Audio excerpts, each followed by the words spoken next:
Bernie Williams, yes.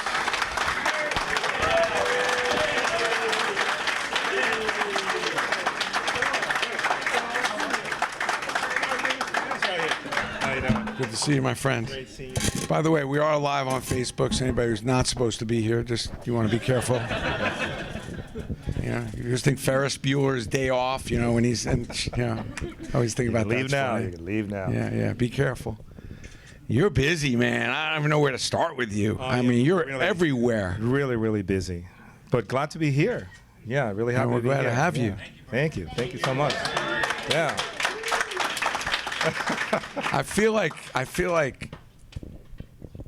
am I talking to Bertie Williams, the musician? I have to, because I have to go back now a little bit and try to put my baseball mindset on, because you really are a full blown out musician. Yes, I am. About 2.5 years ago, I graduated from the Manhattan School of Music with a degree in jazz performance. So I got my college degree. Thank you. Yeah. How many concerts? I mean, how many nights a week are you performing? I try to perform every time that I can during the week. Performing, it's different. I mean, you can say gigs as in like work things that you have to do. You talk about charity events, you talk about jam sessions, you talk about just venues that you actually have a full-out concert. So between those, try to play like, maybe 3, 4, 5 times a week. And then that's on top of the player stuff, that I do, and all the other corporate things that I'm involved with, all the charity events and all that. So because I'm at a charity event, and I know you had flown like on a red eye, and you had played like 3 or 4 nights in a row, and you basically, listen, I'm just gonna play a couple songs and want to go, and like 2 hours later, you played the 5 songs, not 2, and then you're jamming with the next band that was there. Yeah. And then I'm like, wait a minute, it's like you've been here 3 hours jamming. Some people say that the running joke is that I play all these years in baseball, 16 years with the Yankees to fund my music career. That's the running joke. All that, it was just a means to an end. Well, thank you for using the Yankees to do that, because we're very grateful. And when you think about it, you had a nice run, but it wasn't always easy. No, it was not. But the fact that I was able to incorporate music and arts in as a young kid, in addition to sports, it was a huge thing. My parents were really great in the sense that they didn't make me choose between sports and music. My mom, she was an educator for 40 years in the public education system in Puerto Rico, where I grew up. And she said, as long as you get good grades, you can do anything you want, as long as it's legal, So it was great. I was doing guitar, I was doing track, I was doing baseball, basketball, young martial arts, and I was involved in all of that stuff when I was a kid, and I just sort of kept it going as an adult, and I'm much better for it now. The fact that that I'm able now to do this whole full-time music career as an ex-New York Yankee. I mean, I'm just living the dream, man. It's just great. It is really amazing, but it's also a testament to how you understand the effort required. I think that sometimes gets a little lost. It's like, yeah, I'd like to be a rock star. I was thinking about it this morning when I was working out, listening to some music. Then I'm like, I can't play music and I can't sing. I can't do anything. And the amount of work it would take, I'm not, but is it how much work does it take to be that musician playing in front of a crowd, or to be a center fielder for the Yankees? It is true, and there's something to be said about the fact that talent may not be the most important thing for you to be successful.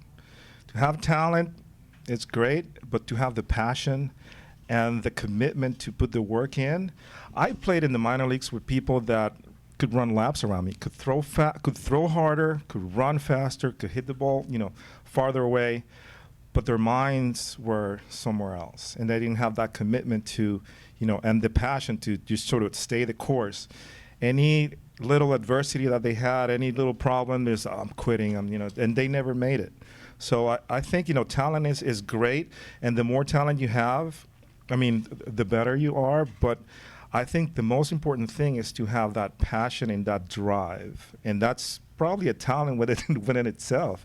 It's one of those virtues that you have, the ability to overcome adversity and just stay the course and not get distracted by anything that happens. I think is really, really important. Probably The more thing. talent you have, the better you are, but maybe not better off. Yeah, that is true because it requires you to humble yourself, to think that I may have talent, but I don't know everything, and I can take constructive criticism to always make myself better, which is something that you have to deal in baseball constantly.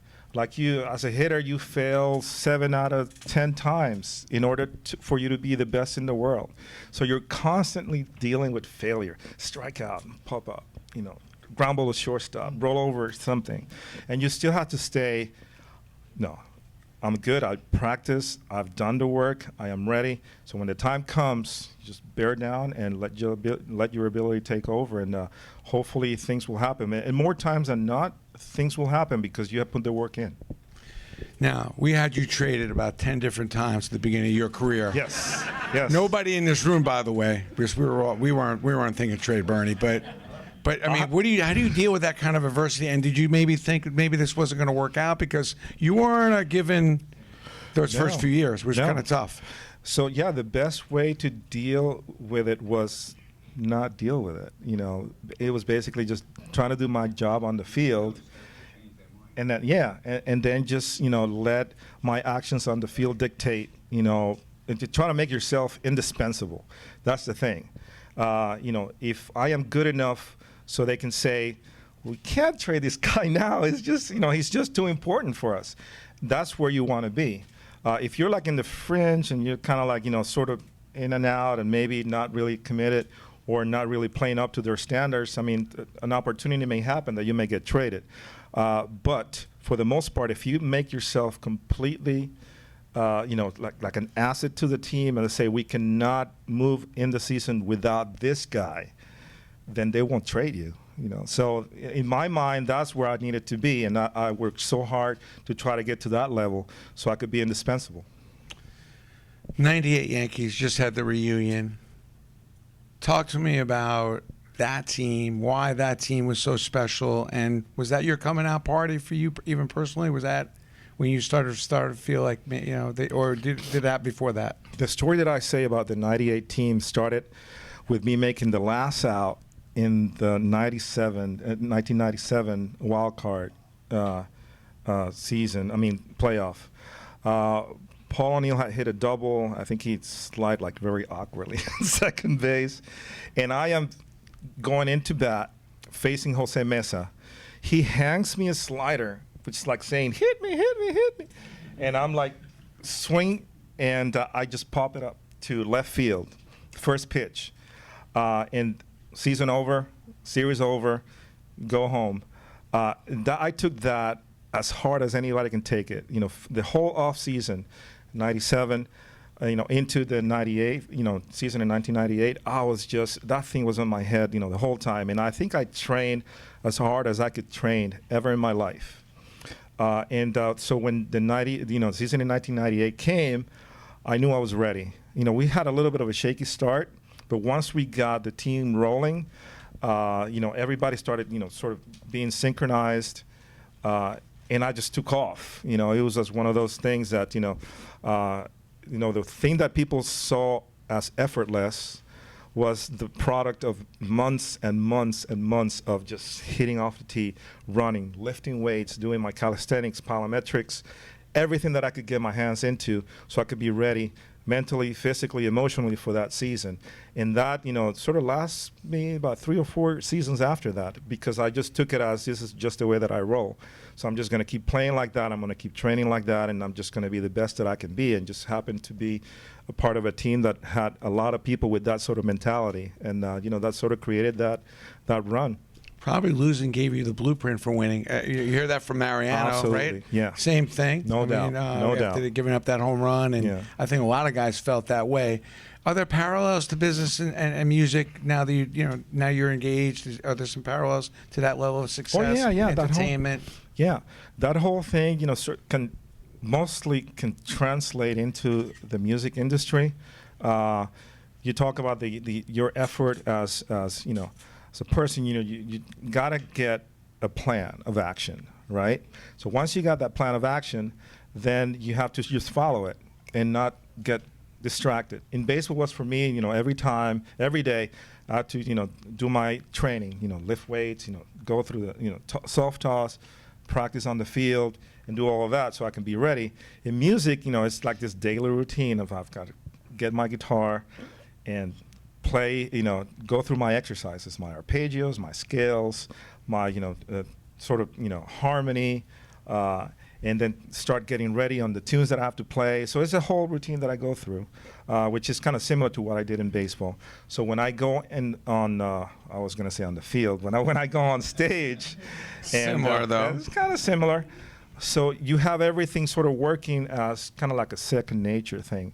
I just have to think about a concept in my head, about a music thing that I want to play, and it's already here in my fingers. So that sort of, when it translates from my head, from my heart to my head to my fingers, it's got to be seamless. I can't have the instrument be an obstacle for my creativity. So in order for me to not have that, I have to completely have complete control of the instrument.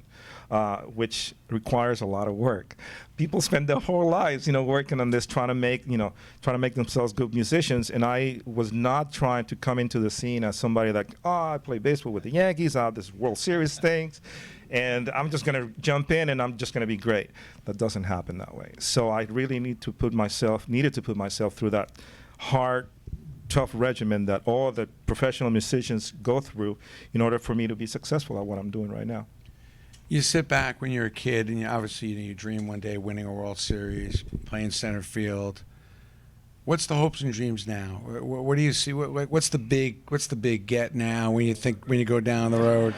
Is there a place you want to play or play with? Are you thinking of doing some collaborative stuff with other musicians? Yeah. I think working hard as a musician, practicing and being the best that you can be, in my experience, has been the one thing, you talk about the similarities and the parallels, but there's a lot of differences too. How so? Well, when I was playing baseball, I could just be without the audience because I was so involved on the field and focused on the things that I had to do on the field that I was able to block everybody out. So it was just about focus on the field, the pitcher, defense, ball hit to me, running the bases. And sometimes I didn't even know that there was a crowd there because I was so intensely focused on the field. Music, however, completely different thing. You have to actually open yourself and almost even humble yourself, put yourself out there being very vulnerable because you're playing and people are listening to you. You have to engage them and try to get them to feel comfortable with what you're doing. And to me, that was one of the major things that I had to overcome because as a baseball player, I was comfortable being there in my own little world and concentrating and focusing and doing my things on the field. But as a musician, you have to speak, talk about the songs, trying to get them to, feel very happy and have, this sort of entertainment aspect of it. You gotta work the crowd. I had to, be, a person that would be, somebody that they would come back and see again. They said, yeah, I saw this guy, and yeah, he has a pretty good idea what he's doing. I'll go and see him again. So to me, that was the biggest challenge. Like everything, the more you do it, the more comfortable you get. And now it's a little bit less of a challenge, but still, it's probably one of the most important things that I have to do as a player, especially playing with my band. It's because you're managing. Yeah, I mean, unlike your management, sort of directing traffic. Remember when Joey let you manage? Yeah. Oh yeah, man, that was awesome. That was cool. That was great. But you got to, managing a band. People don't realize there is a managing of your band as far as practice. Yeah. They make mistakes or they're not on. Right. Well, yeah. I think I'm probably the worst player of my bands. I usually the trick is to have great players backing you up. Then you don't have to worry about any of that. So yeah, I have all the top great A-list studio musicians that you can ever have, and the pretty cool thing. Two things. they love the music, and then they love the the vibe. Music, I guess we call it the vibe. Yeah. With all the cats, I guess. And two, they're great Yankee fans. Everybody's like, they're awesome. It's universal. It is. Is there a better brand? I mean, if you had to go down on the baseball route, you went the right route. I don't know right? anything else. For that. For Two better or quick for worse. questions. Is it true? And then we're going to take some Q&A from our VIPs here. But is it true that you be napping often up until game time, and sometimes that to come in and wake you up to go out and play? All right, so let me talk about that. What most people call napping, I called visualizing.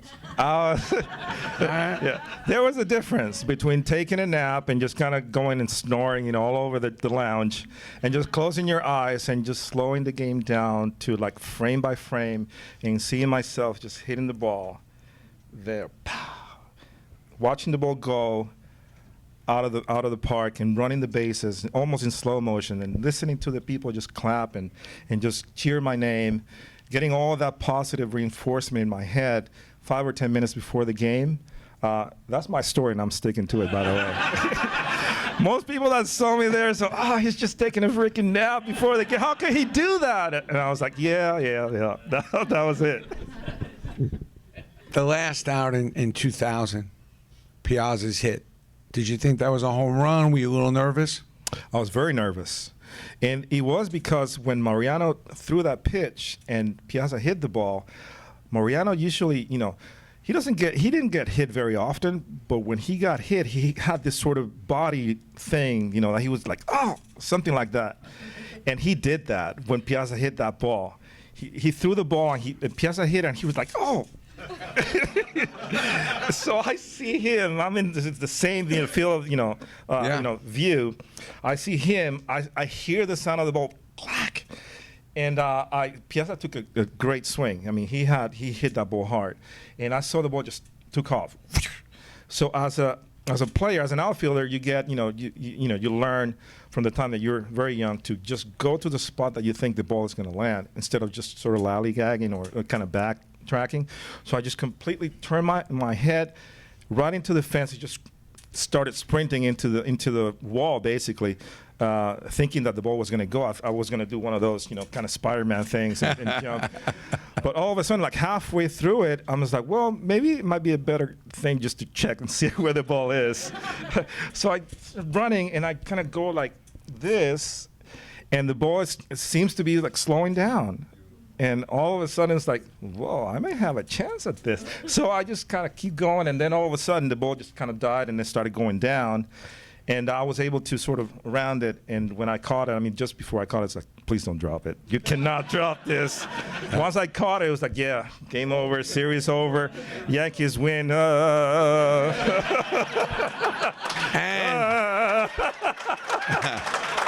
a lot of ups and downs in that series, though. But do you have that ball?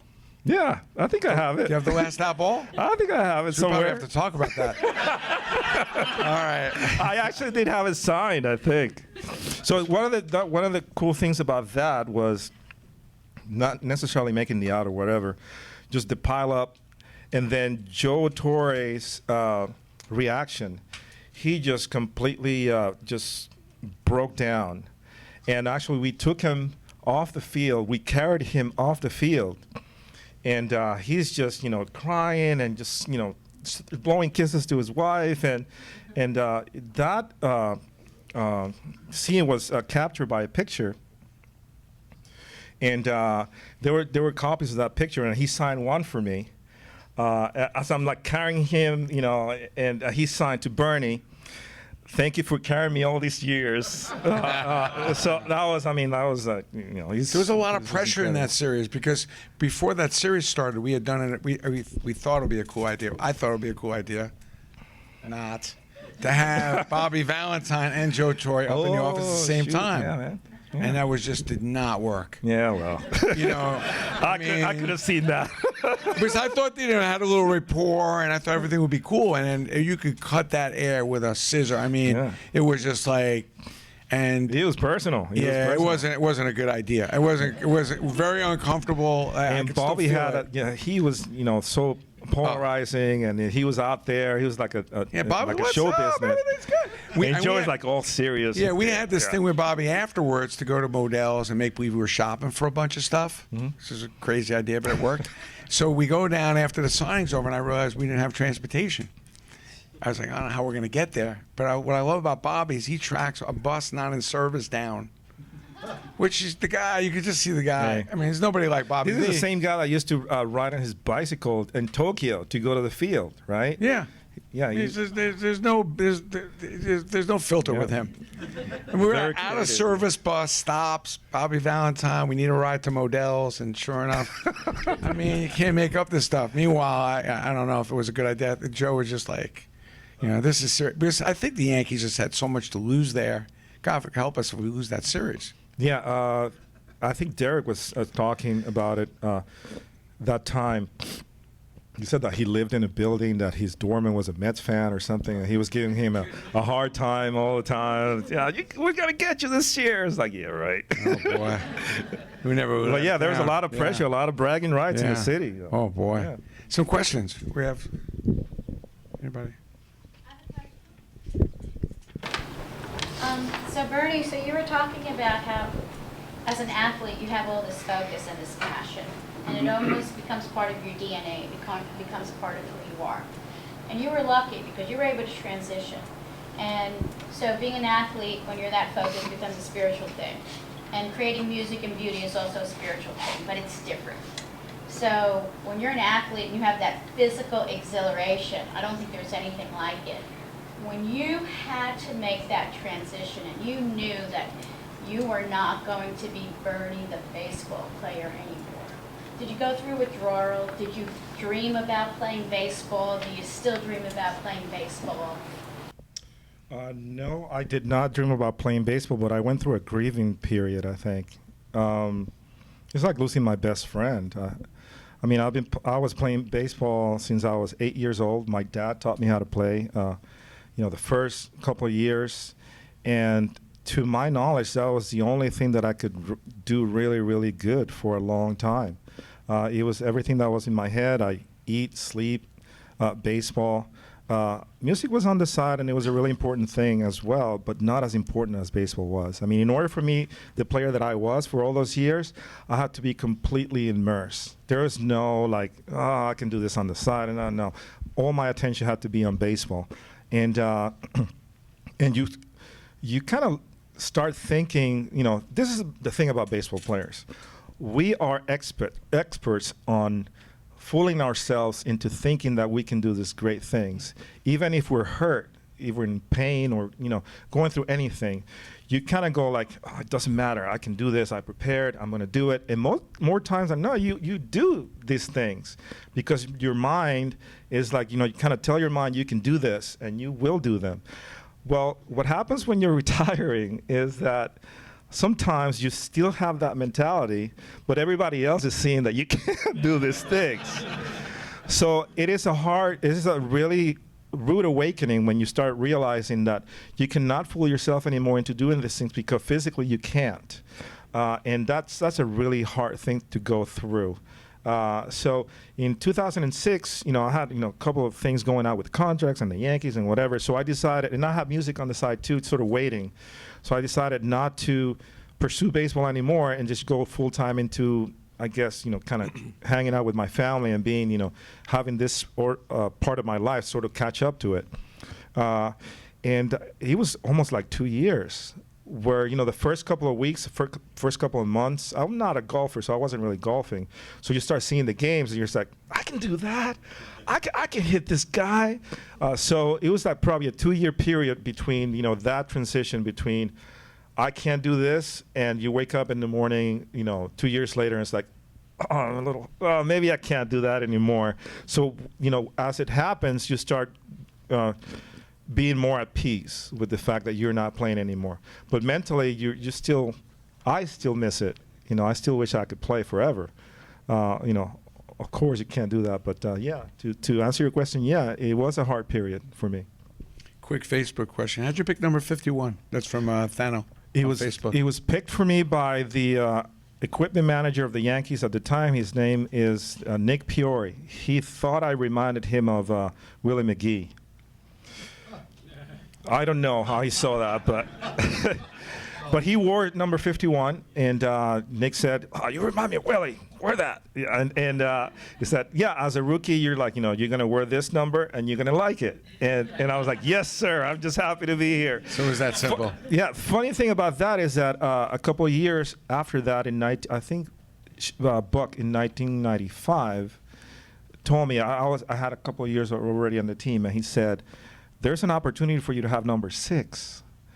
And nobody wants it. I mean, nobody's wearing it, and it's a single-digit number.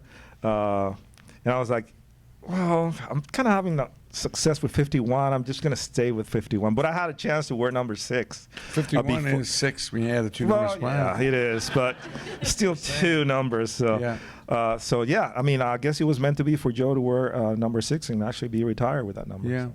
I have a question right here. Yes, sir. Bernie, your stats and your career stats are borderline Hall of Fame stats. 300 hitter, 297, that's close. 300 home runs practically. 5-time All-Star. 4 Gold Gloves. Woo. Your fielding percentage in center field was 990, something like that. You know those things better than I do. I have no idea. That's Bernie's cousin. There, yeah. He's actually in the payroll. We just finished. Does it bother you that you're not in the Hall of Fame discussion? Do you think about it? I really don't think about it that much. My dad used to tell me, dude, what you want to be in the Hall of Fame. He always told me that. But to me, there's so many things that you cannot control with that decision that to worry about it, it just causes unnecessary anxiety. Well, what stopped you from retiring? Oh, I was mad. I was upset. I was upset because I couldn't play anymore. I was upset at the Yankees because they didn't offer me a contract. I was going through the process of, that grieving process that I was talking about. The last thing on my mind was, do I qualify for the Hall of Fame? That was the furthest thing out of my head. I was just living my life and trying to go through this process of transitioning. And I didn't really think about it that much, to be quite honest with you. When they talked about the core 4, they never said the core 5. So I want you to personally know that whenever I say that, you're part of that equation as far as I agree with you, too. I Thank think you. we all do. Thank you. We were just talking about that today, and I'm not going to name names, but because I like Jorge Posada. We all love Posada, but 96 season was a little light for him to, on the core. Hor's great, man. No, Hor's but great. we include him in. We think he's such an integral part. But if they're going to include him in on that, because we were a little light on 96, you were a little missing on the 2009. It should just be the core 5. I was completely missing on the 2009. In spirit, though. Well, the cool thing about that is, as hard as it may sound, they always talk about the core 4, but I'm always included in the conversation, so they always have to mention my name. Yes, that's true. So it's good to be mentioned in that conversation. So if we can get the core 5 thing going, it's a whole new product line. yeah, Selfishly speaking. No. yeah. Yeah. Let's get that conversation going. Yeah, the Fab Five is already taken, so you got to come up with something else. Yeah. It's important. Yes, sir. Your jam sessions down in the paint room. Oh yeah. People would love to hear about it. Oh my God, yeah. The different musicians that came in. Yeah, that was pretty interesting. Like who? Well, I think Richie Sambora, Bon Jovi, I think, came one time. Well, for all the people that don't know, let me just kind of backtrack a little bit about the paint room sessions. Back in the 70s, Ron Guidry had a drum set. I think Thomas sort of hooked him up with 2 drum sets. He took one to his house, and then one he left at the stadium.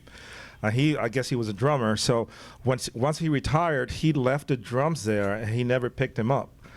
So the drums were set up in this room that where all the leftover paint was.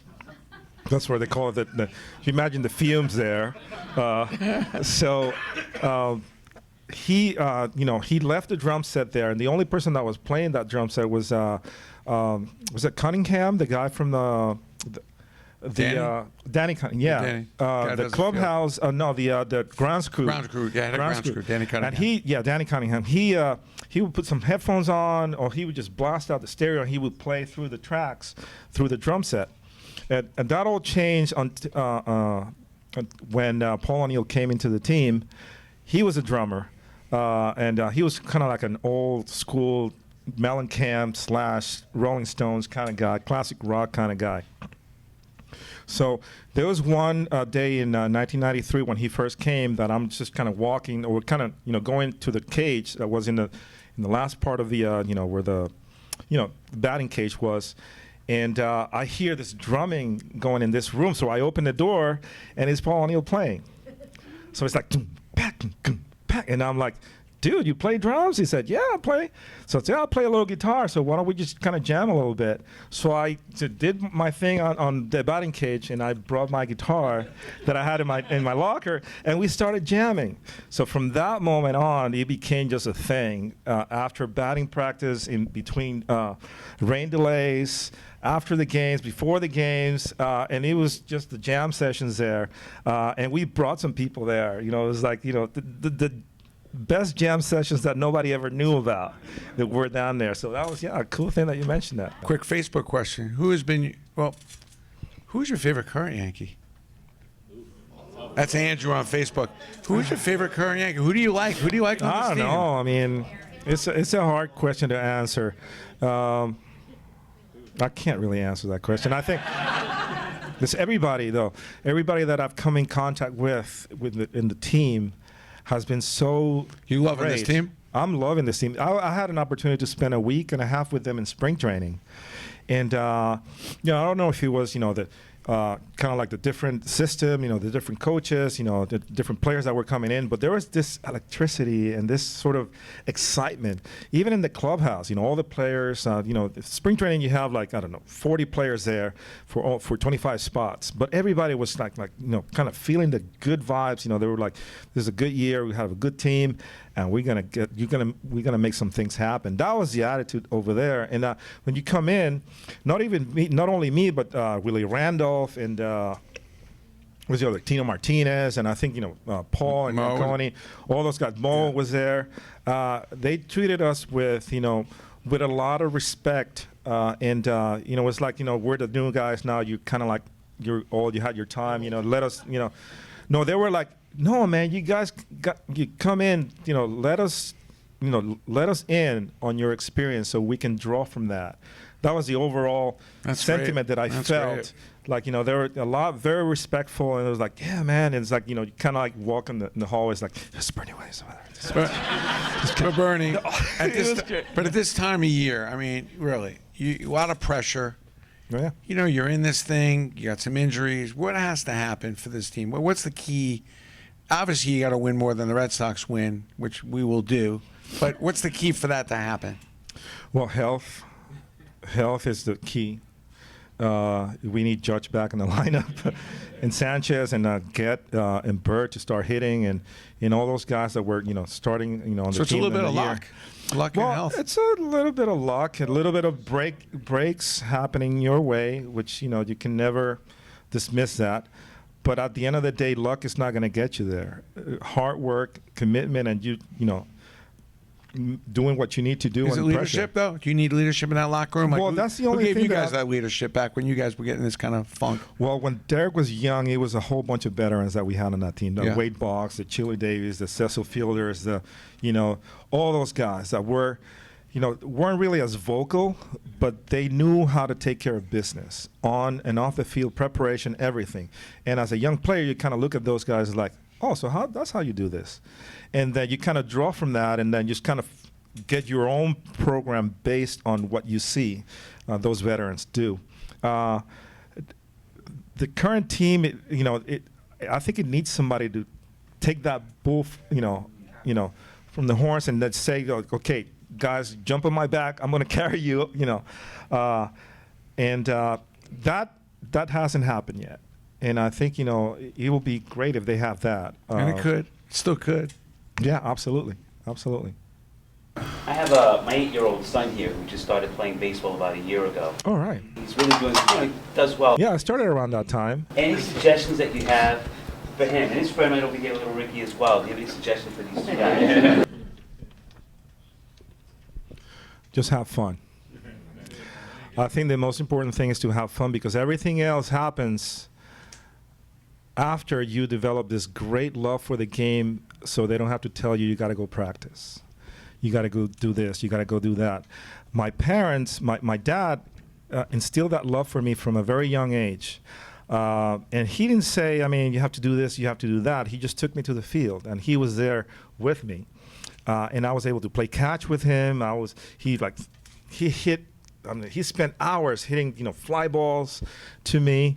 And what that did for me was, even though I didn't have the technique or all the, skill, I have this passion for this game. I couldn't wait to get out of school, put my uniform, and go with my dad. And what that did for me was I just loved the game so much that they didn't have to tell me, you got to go practice. You got to do this. You got to do that. I was doing stuff extra because I loved the game so much. So at that age, the most important thing is to develop this love for the game so you can carry on and you can make it, your own. Because I think nowadays, there's a lot of things that are happening with our kids, and some of our parents are trying to live vicariously through them.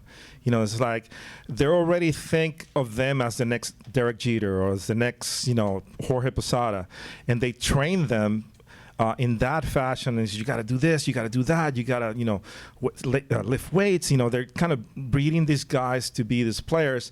And sometimes what that does to the kids is like, I hate baseball. I got to do this. Oh my God, I'm in pain. I'm like working so hard for what? I can't see it, because they don't see the end game, because they don't have the love for the game. It's the love of the parents. For me, the most important thing at that age, 7, 8, 9 years old, is to just be with them so they can love the game so much that they can't wait to go to the field and practice, and can't wait to go to the batting cage and hit some balls.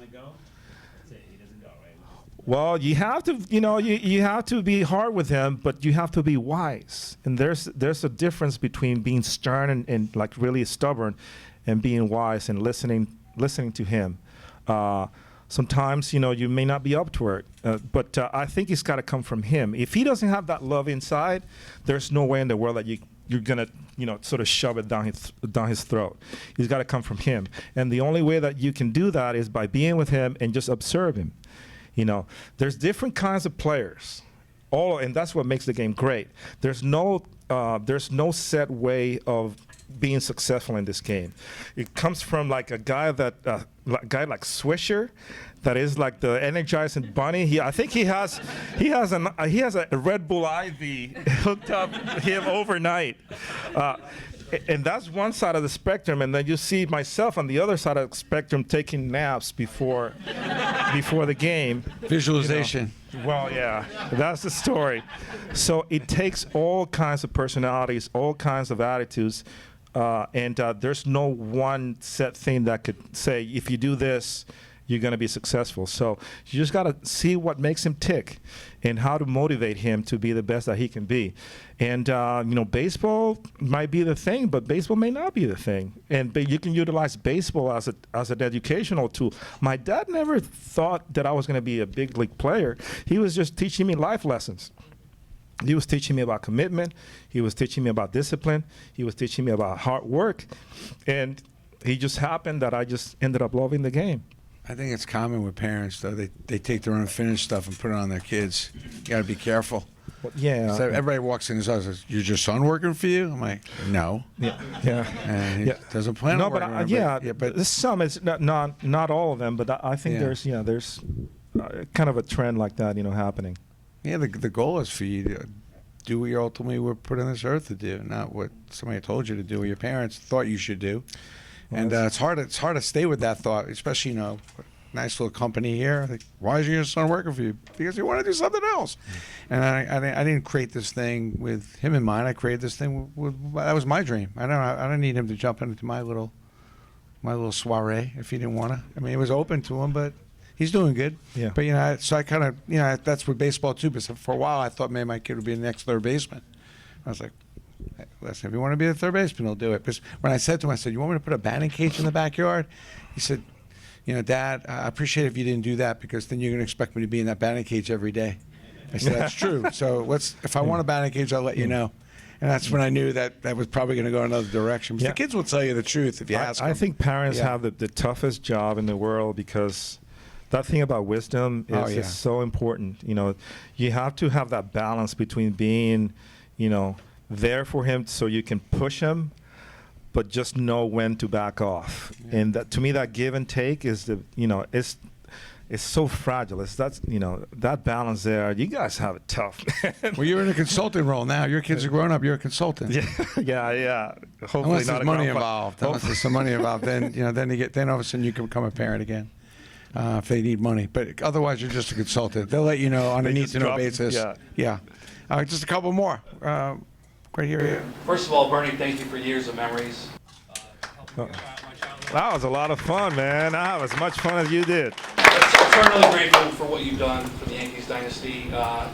This is my beautiful wife of 12 years. I wanted to know, did you know you've been her boyfriend for over 20 years?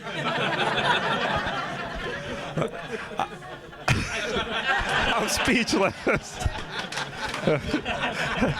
I surprised her tonight by bringing her to meet you. Oh, that was very sweet. Thank you so much for the support. Thank you for the support. Thank you. I've watched you over and over play baseball, and you've become so naturally to you. And so does music. I've seen some of your concerts. They were excellent. I guess which one came more naturally for you as far as, because you're talented in both? Passion. Yeah, I had an opportunity to answer this question a couple of times, and I think for me, looking back, I started doing. I think it started with my parents. I have to give him all the credit in the world because the fact that my mom decided to expose me and my brother. By the way, my brother is a lawyer down in Puerto Rico, and he's also a cellist. And he played baseball down in at the amateur level. He was just to instill that drive in us that, in my mind, I could have been successful in anything that I would have chosen to do because the drive was there already implanted in me by my parents. Talking about things, education is the key, working hard, giving 100% all the time.